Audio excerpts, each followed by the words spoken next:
Do you want to go ahead and make an opening statement about the bowl, and then we'll take some questions? Yeah, of course. Looking forward to the bowl game. I'm excited that we know ahead of time and we're able to get start working on UCF. I'm excited about the opportunity to play them, a team that's had a lot of success and have done a lot of things in the past. And under Josh Heupel's leadership, they've done a great job and an explosive team on offense and defense and special teams. A lot of athleticism and speed, and it's going to be a great matchup for us. We're looking forward to the game. Just thankful that we get to play a game and play in this bowl game, and our players are fired up and excited about the opportunity, and looking forward to getting down to.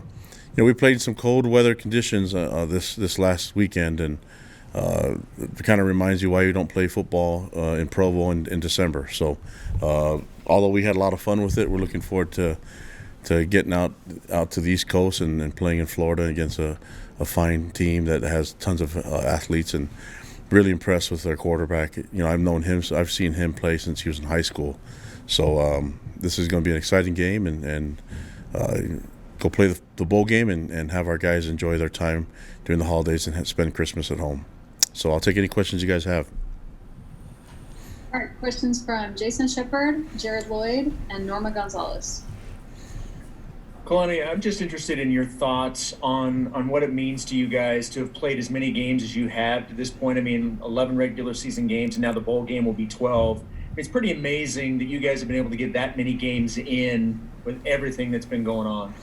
Yeah, and that's why I think for us it's just really, really thankful, and we have a lot of appreciation for the people that allowed it to happen and that have educated us in the whole process of the pandemic, COVID testing, and everything. And then I'm just impressed with our administration, our athletic leadership that we have here at Tom Homo, and then our sports medicine department. And then when it comes down to it, the players making the right decisions, doing things in their own personal lives to socially distance and make sure that they do as well as they can on the tests. And we've had to make adjustments to our roster and to our depth chart, just like everybody else has. But our players have done everything they can to be in a position where we can at least try to minimize the spread and get them so that we can have an opportunity for our team to show up and play games. So just really have this feeling of gratitude that we were able to get the games going and the opportunities that we had to play the opponents. And so we express our appreciation to everyone that allowed it to happen with our opponents and their conferences, and then definitely here at BYU. So thank you. I know that bowl games are looked at as a reward for a good season. How happy are you that this team is able to be rewarded with something like this? Yeah, I'm excited that we've been able to be invited to this game, and normally we'd be done with football and have those opportunities to get those practices in the way. So this year's been a little different, where the season has kind of extended, and so we've already been in bowl prep. The only difference is that we get to play games in between, and so the fact that we were able to play some games and get some experience for a lot of guys, and a lot of young players are stepping up and made a lot of plays. And so I think this is, in a way, has been really probably more beneficial for us, that we're able to have bowl prep type of practices, and then go and compete and allow these young people, the underclassmen on our team that are inexperienced, an opportunity to get out there and make some plays. And we saw a lot of those guys make plays on Saturday night.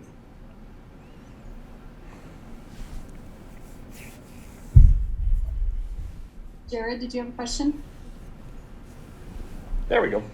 Kalani, I imagine that a lot of the traditional bowl festivities that surround it will be limited because of the pandemic situation. What's your timeline like? What's your schedule like as you prepare to play next week?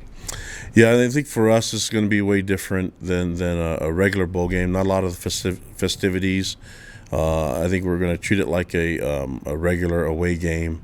And so, being in the East Coast, I think we have time now to get our schedule. We can get out there a couple days before the game.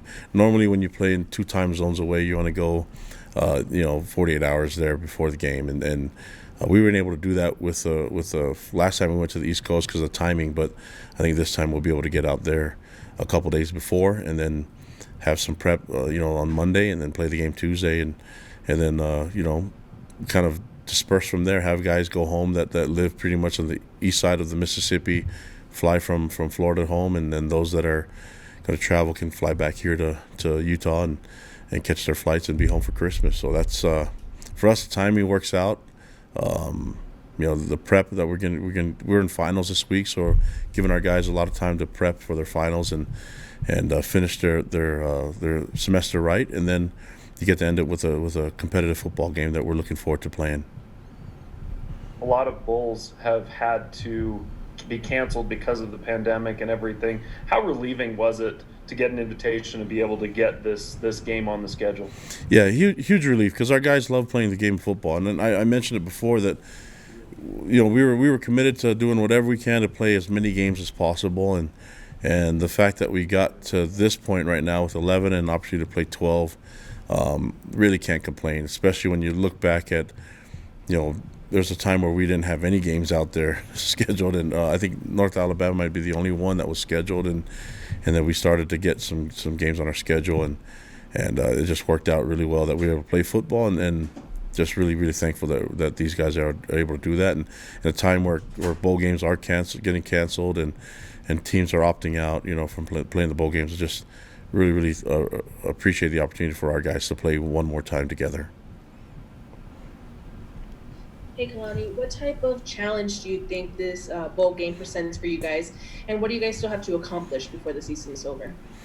Well, we got one more game together, and there's some things that we know we can play better and perform better at. But we're going to go against a really established team that's got some time off. They haven't played a game in a while, so I'm guessing they've healed up really quickly. And if you watch their games and you look at their film and you see their stats, they're an explosive team. And so offensively, we're going to have to match their scoring output, and obviously we want to win the game. We want to score more points than them, and it's going to be a tough task for us. But I think if we play, our type of football, which we've been talking about as complementary football in all three phases, I think we'll have a good chance. And this is going to be a good test for us, though. Looking forward to it, and I think our guys are excited about the opponent, about UCF and the things that they've done in the past. And when you put on film, you can't deny the fact that they got players all over the place and a well-coached team. I've known those coaches. I've known a lot of guys on their coaching staff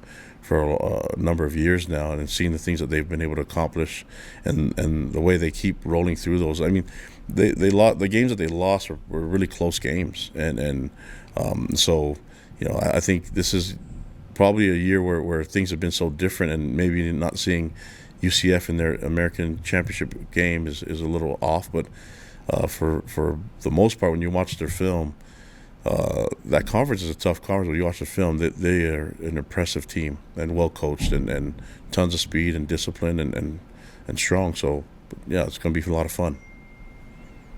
And you guys have yet to win a game in the state of Florida. Do you think this is the year you guys can finally break that curse? Thanks, Norma, for the reminder. Yeah, I mean, why not? Never won in the blue turf before, so it's a good time to go do some new things. And we have a lot of support out there in Florida and in the South and in the East Coast, and so I think we're gonna go out there and try to play our best. Not worry about the history of things, but there's always a good time to change things up and make things work in our favor. And so I think if we show it our best and perform at our best, we'll see what happens. We can feel really happy with what the results are going to be. Okay, Mitch Harper, Dick Harmon, and Jay Couch. Yeah, Kalani, you mentioned a few moments ago that you've got a little bit of relationship with some of the guys on the staff, in particular Josh Heupel. He's crossed paths in this state with Snow College. He played there and then coached at Utah State. Have you had any sort of interactions with Heupel over your coaching tenure? Yeah, I mean, obviously I've known about him for a while, because that's just what we do. We know all the local connections here, and then we follow them, and then we're all football junkies, so we know everything about even the coaches. And so just been really impressed with the things that he's done there. And you look at the staff that he has around him, and you look at how every year their team is explosive on offense. That's a huge reflection of him and the things that Coach Heupel does. And then you look at the mentoring of the quarterbacks. I mean, they had an explosive quarterback before who went through a devastating injury, and then this young Gabriel kid comes in and tears it up, and he's still doing it. And look at the numbers; they don't lie. So the mentoring and the coaching that he's getting, and that's a huge reflection of what Heupel does. That's his expertise. And so then you look at the things that they do defensively. I mean, with Randy, and then special teams with Nick. It's an impressive group, and their players play hard, and I think they have a really good system working there at UCF. Once the New Year's Six maybe was off the table, were you guys at BYU, home OU, were you guys wanting to have maybe a pre-Christmas bowl game to make sure guys were able to get back home to their families for Christmas after this long bubble-like grind they've been in? Our guys have just wanted to play football, and so I think we were just waiting for ESPN and for the bowl games to make their announcements and do their invites. And so if there was a chance, I mentioned it before, there was a chance that we could get a later bowl game and play a game this weekend. We were going to try to do that, and with the game being on the 22nd, obviously we can't play on the 19th, although some guys want to do that anyways. But I'm just thankful I get to coach a bunch of young men that love playing the game of football and are up for any challenge, and we definitely have one now with UCF, and man, we're already excited to prep for it. And I think it just works out that our guys get to be home for Christmas. I know a lot of them weren't able to go home for Thanksgiving, things like that, but that's everywhere else. We're thankful to play the game first, and afterwards, we got one last hurrah with this group, and it's not going to be the same team next year. We'll have some guys that'll come back, but we'll have a good number of leadership that'll be gone. So it's a good time to try to send them out the right way, like we did this weekend at home. Kalani, just want to thank you and your team and staff for being able to play such exciting football for us to cover and to write stories about. It's really very grateful that we were able to do that rather than just sitting around not doing anything. So thank you very much. Two questions. I'll put you on the spot. Maybe this will be easy for you, maybe it'll be hard, but could you pick out a favorite play from this season that maybe capsulizes the spirit of your team, a play, and then maybe a play that you want back or you wished you had over, a mulligan? If I only get one mulligan, that sucks. That doesn't go with my golf game, You've never met a par 7 until I play golf. But no, I don't know. I feel like there's lessons to be learned on so many different things, and I think a lot of people have regrets, and the only way you learn from them is that you try to get better. But I really believe that there's that saying that you can learn a lot from so many things, but sometimes success isn't the best teacher. Well, I think there's a chance that we can learn from success and learn from coming up short on some things, and that's been our whole. We're trying to build a culture of love and learning here at BYU, and trying to do as best as we can. And I feel like if I did that, if I limited it onto one play, it wouldn't do it justice. You know what I mean, Dick? And I appreciate the question, but same thing. If I had one mulligan, then I would probably want more. So, but I really believe that those we got to learn from those and get better. And if there's a mulligan that you would love to have, then try to find a way to fix it so that we can improve and get better and have and see basically see the result on the field. But man, I'm honored to coach these kids. I get to coach young men that just they're from wonderful families and they represent well, and they just love this game. That's refreshing for me. If you just think back, any play that sticks out of your mind that was just so positive you remember, maybe the run by Tyler at Boise State right off the bat, any of the bombs by Zach, any TDs, sack by Beatty, any of the sacks by the defensive lineman, plays like that. Any of them just stick out in your mind, or is it just all one big blur and you don't want to pick one? They all stick out, but there's like plays throughout my whole career that stick out and everything. But like I said, That's like asking me which one's my favorite player. They're all my favorite.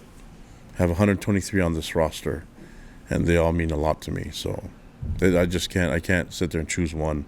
It's like asking you who your favorite out of your children are. That's not going to work. So sorry. Fair enough. Hard to do. Thank you. Yeah, Kalani, this time of year we see a lot of guys start opting out of bowl games. You also see guys start entering the transfer portal. Have you had conversations with players in both categories, or will you in the lead up to this game? Yeah, I mean, we communicate with all the players at different levels. There are different like parts, and there's some players that are not going to be playing this year, or are coming off of injuries that express their opportunity. They want to see themselves play at other places, or just want to get on the field.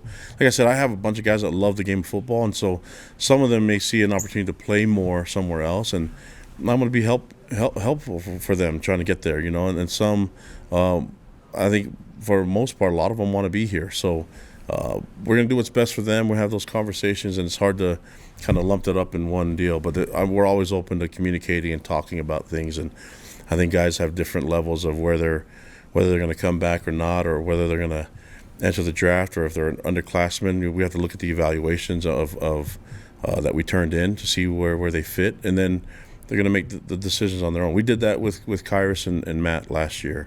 You know, we sat down, talked to them, and then the decision was theirs to make. And you know, when that's the case, and there's no regrets, and those guys will have an opportunity to play in the next level now. And then I got one other question for you. In terms of guys coming back, especially with seniors that may come back and play for you guys, have you guys received guidance from the NCAA on how they will be handled with regards to the 85 scholarship limit and the 123-man roster? My understanding is that they won't affect the 85, but they will affect the roster. You know, so it may take some opportunities away from walk-ons, or might hold it off for maybe the fall, because you have to be in that same roster spot for the for Title IX, and which, you know, that makes sense. But I think for us, we'll be able to evaluate it and then see, and then, you know, maybe hold off some walk-ons until the next semester or something like that. But the 85, from what we know, it doesn't count on the 85 for the seniors. Thank you. All right, let's finish up with Sean Walker, Jay Drew, and Jay Kidman. Yeah, Coach, you touched on this a little bit, a decent amount with the bowl game, how this bowl game kind of falls in that sweet spot of not being too early, not being too late kind of thing, and December 22nd before the holiday season, obviously. It's also really interesting that you're going through, you've got signing day coming up on Wednesday. Is it kind of a relief to maybe have sort of the early signing period come and go, and you can focus on that and maybe not necessarily break away from, I don't know if break away is the right term, but kind of get away from bowl prep too much with that regard there, recruiting wise? No, I mean, it's the era of multitasking, so we can do it. I mean, look at us. We're here on a Zoom call, you know, and some of you guys are in pajamas and comfortable and making me jealous. You know what I mean? But it's a time where we can all multitask, and we can do things, use technology to help us. And so, yeah, we'll be able to handle signing day. We'll be able to handle bowl prep. The players have finals this week, and so they're gonna have to handle all that. But this is a generation of multitasking. It shouldn't be an issue. And so, yeah, we get tested to the limit a little bit, but nothing's been too overwhelming.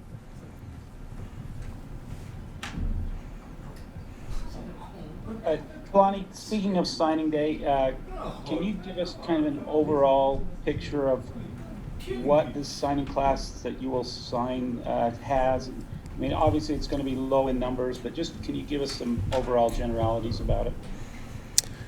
Yeah, I can give more specifics on Wednesday, but I mean, I'm excited about this signing class. It's going to be a lot of fun to get these guys. I mean, a good number of them will go on missions, and then but some of them will play for us right away, you know. So, but a lot of talent, and you know, we feel like there's these guys are some difference makers that can really help us play. And I'll probably speak more specifically once they sign, but really looking forward to it. It's been a huge honor for us in the recruiting process, even with the limitations with COVID. But been really nice for our coaching staff and our players, and myself get to know the recruits and their families. So I think more than anything, we're adding a lot of good 5-star character type people into our program, and I think they'll represent really well. I'm looking forward to them joining officially on Wednesday. And then, how did you come out health-wise out of that freezer cold game the other night? And do you expect Gunnar maybe to be back, Clark Barrington, and Tyler Algier for the bowl game? Yeah, we're hoping for those 3. I mean, I don't know exact all the details, but I think we'll probably know more in the next couple days. But assuming that we should get Gunnar back and Tyler, those 2 should be back for sure. And then as far as the health goes, I think our team's good, and and for me, it's just had a lot of frozen toes that I probably should have doubled up on my socks with. Hey, Coach. Jay just asked my question about Tyler and Gunnar, but getting there a few days early, and I imagine one of those days you're going to be there before Sunday. What is the team planning on doing? I know the bowl doesn't necessarily have any festivities or necessarily anything outside of the game, but what do you plan on doing as a team with kind of the extra time you're going to be there? We want to win the game, so I mean we're gonna, we're gonna try to get there by Sunday and enjoy the Sabbath as much as we can there, and then Monday we'll walk through and but not a lot of time for a lot of extracurricular activities. We're going to be limited in our travel, and we're just going to go out there and try to win the game. That's the main deal that we're going out to do. And so I think with everything going on with the pandemic, it's going to be a way different type of atmosphere, but just the focus is the game itself.